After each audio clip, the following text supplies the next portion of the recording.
Hey, you guys. Before we get into this episode, I want to gently invite you to settle in wherever you're listening from. Just take a breath with me in through your nose, slow and full, and out through your mouth. Let your shoulders kind of just drop, let your jaw unclench.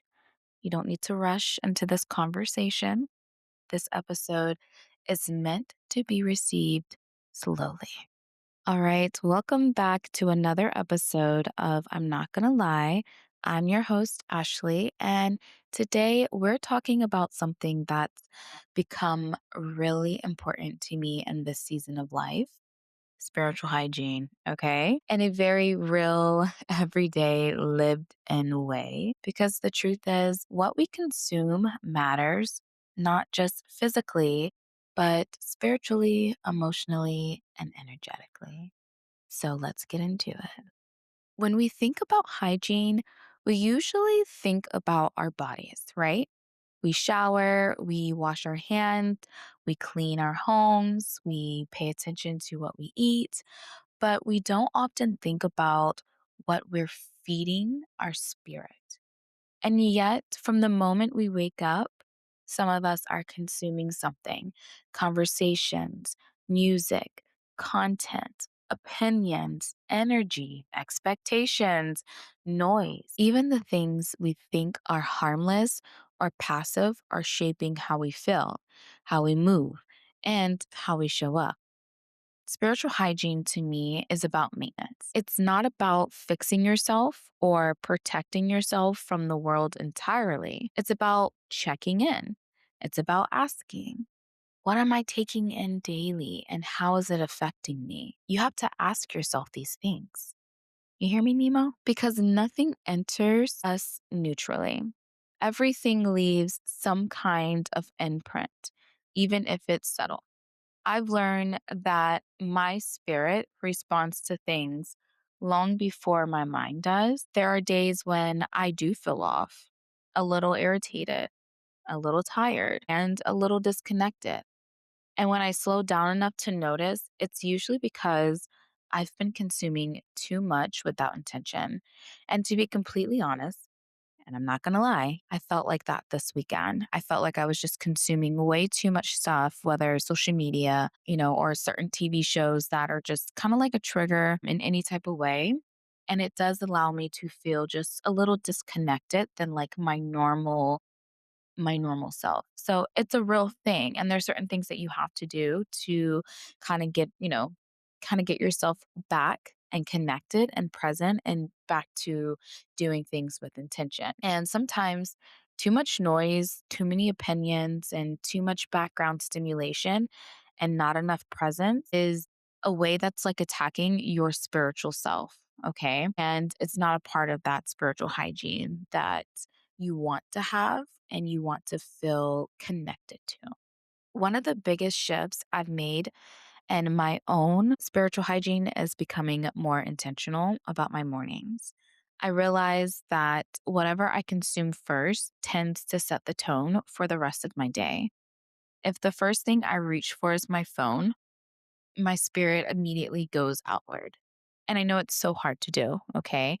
Um, I'm already responding, I'm already absorbing, reacting to something that's on my phone. Sometimes I'll lay in bed and I will just say things that I'm grateful for in my head silently, or I'll just think about the weekend that I had or the day that I would like to have, once I get up, because I know once I get out of this bed, my day is about to start. Okay. But even just for a few minutes, I feel more grounded. That can be a prayer.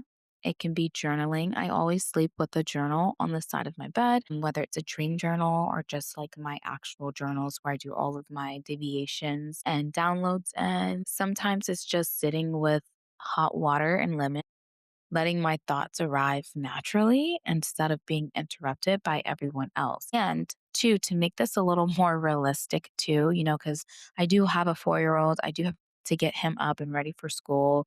I also get up with my husband, and he will sometimes go to work.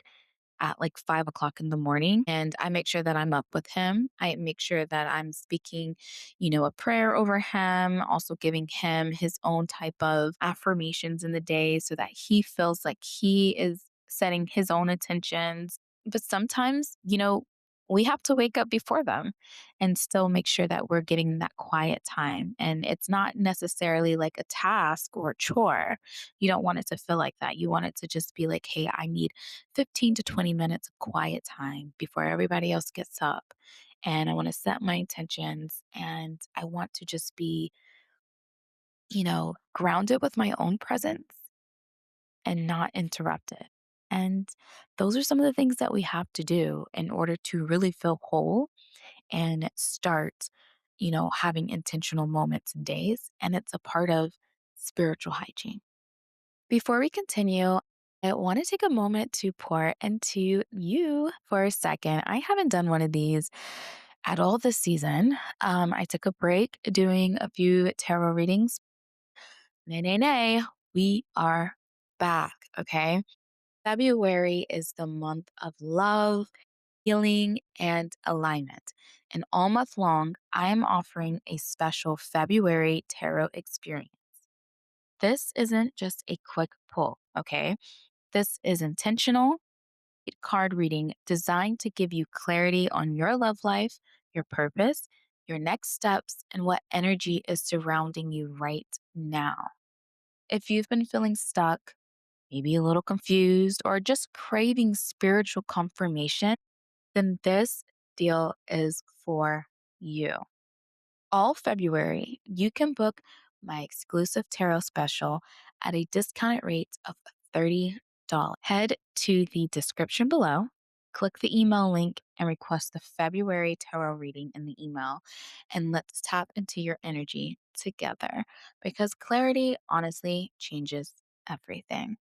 Another huge part of spiritual hygiene is being mindful of what you listen to. Music, podcasts, conversations, they all carry energy. I started asking myself simple questions like, how do I feel after listening to this? Not, is this productive or is this popular, but does this leave me feeling expanded or contracted? There's a difference between content that inspires you and content that drains you, even if it's interesting. And it's okay to choose inspiration more often than stimulation. Okay. I get it. When I'm in the gym and I'm trying to do like a full pump, I'm not listening to a podcast. I have a particular playlist that I created that has music and beats on there that's going to uplift me, keep me going. So I get it. But majority of the time, I'm not listening to it unless I'm at the gym. I have a playlist, and I've said this before in many other episodes, but like creating a playlist for every mood, every moment is a must sometimes because you're always feeling something different. So I have a playlist for when I just want to relive some of my childhood days or even my teen girl days, and a lot of that is going to be a lot of my favorite Disney Channel stars because the music was popping. Okay. And when I want to tap into that energy, I have a playlist for that. I have a playlist for Sunday mornings, and I have two playlists for Sunday mornings because some Sundays I'm in the mood for a little bit of gospel. Some Mondays I'm in the mood for a little bit of neo soul. You know what I mean? So I am a fan of creating a playlist for every moment because it definitely can inspire you and I just allow you to have less drainage. The same goes for conversations. Not every conversation needs your full emotional investment. Let me say that one more time, okay? Because your girl here, I'm not gonna lie, I need to repeat it, okay? Not every conversation needs your full emotional investment. So don't do it, Miss Seeley. Not every vent session needs to turn into emotional labor. I'm still learning that one, for being honest here. One of the most freeing things I've learned, though, is that I can care without carrying. Write that down. Okay. I can care without carrying. I can listen without absorbing.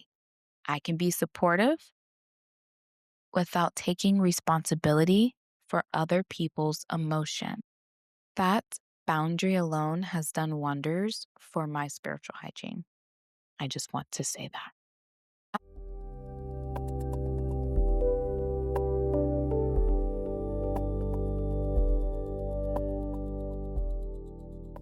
I also think spiritual hygiene shows up in how we move through our days. Are we constantly rushing? Are we multitasking every moment?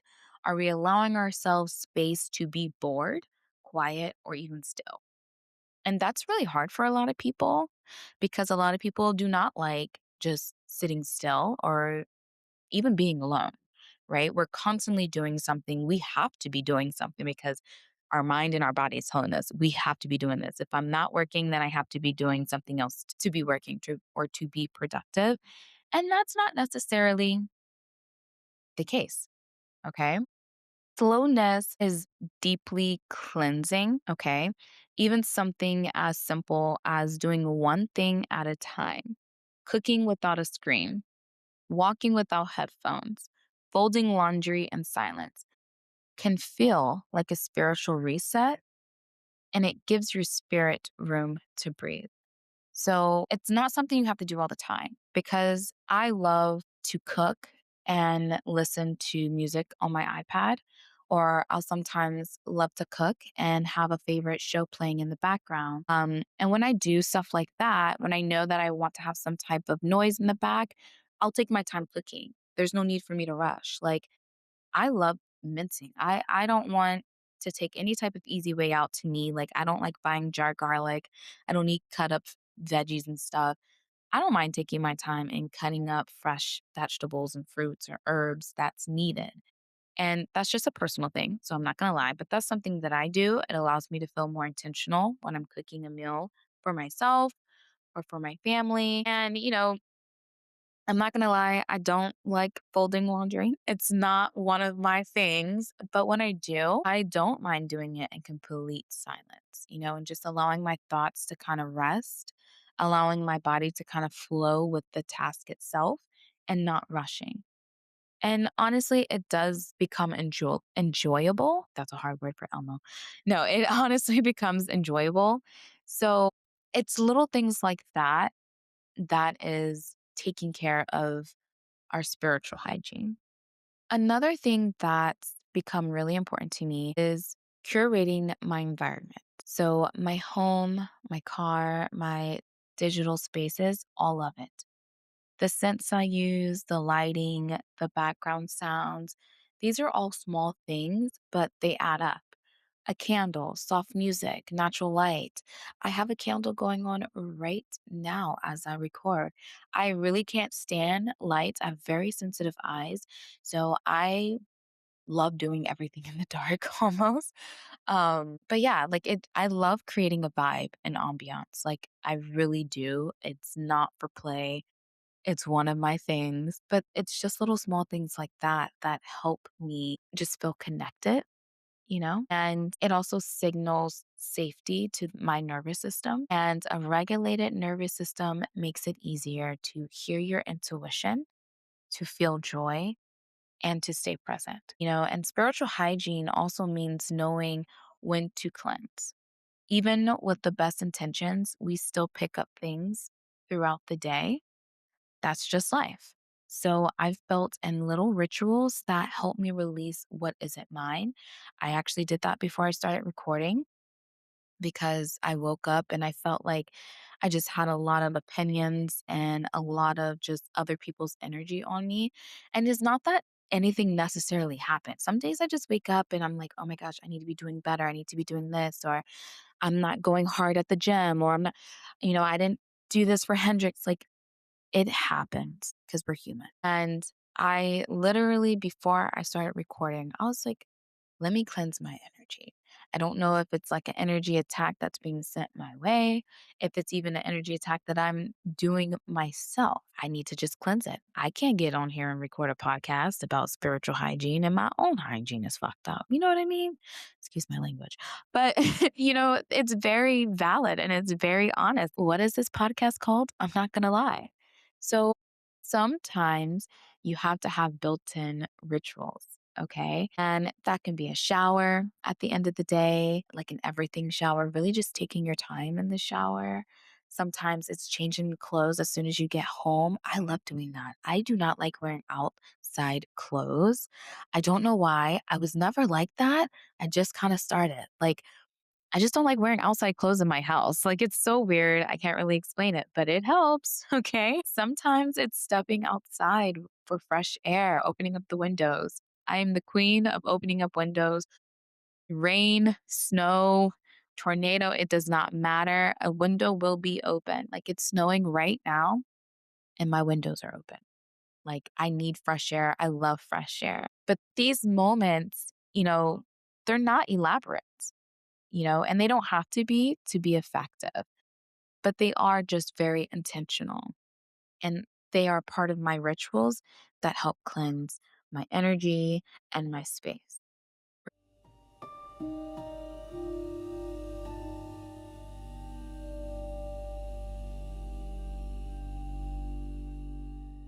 One thing I want to say clearly is this: spiritual hygiene is personal. What feels grounding to one person might feel restrictive to another.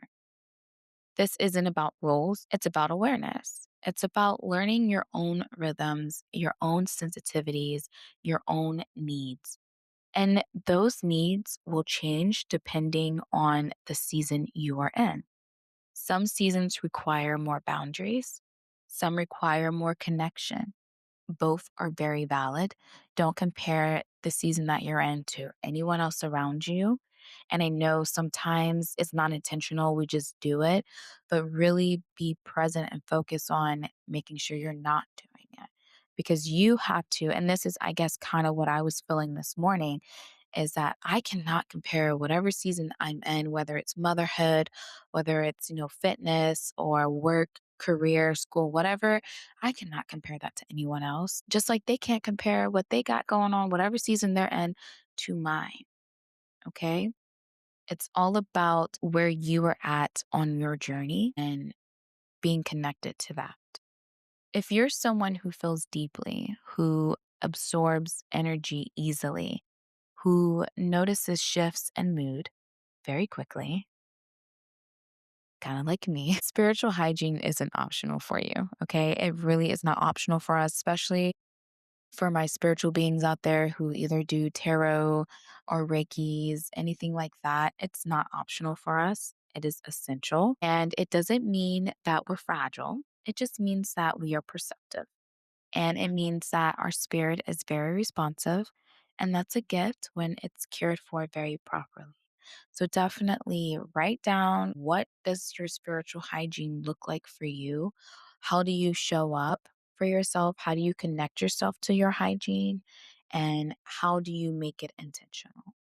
As we move through life, especially as things get busier, louder, and more demanding, I think spiritual hygiene is one of the most loving practices we can commit to. It's how we stay connected to ourselves. It's how we protect our peace without isolating. It's how we show up more fully for our families, our work, and our purpose. So, as you go on about your day, I want to leave you with a few gentle questions to kind of just sit with. Question number one: what am I consuming most often right now? How does it make me feel? Where could I invite a little more intention, a little more softness, a little more space? And what does my spirit need more of in this season? I'm also going to ask myself those questions. You don't need to overhaul your life. Small shifts are very powerful. One choice at a time, one boundary at a time, one moment of presence at a time. Okay? If this episode resonated with you, I invite you to share it with someone you love or someone who might need a gentle reminder right now. If you're looking for more moments and content like this, rooted in wellness, spirituality, and intentional living, you can follow me through the link in the description below. Thank you for listening. Thank you for being here. And thank you for choosing to care for your spirit. I will see you next time. Bye.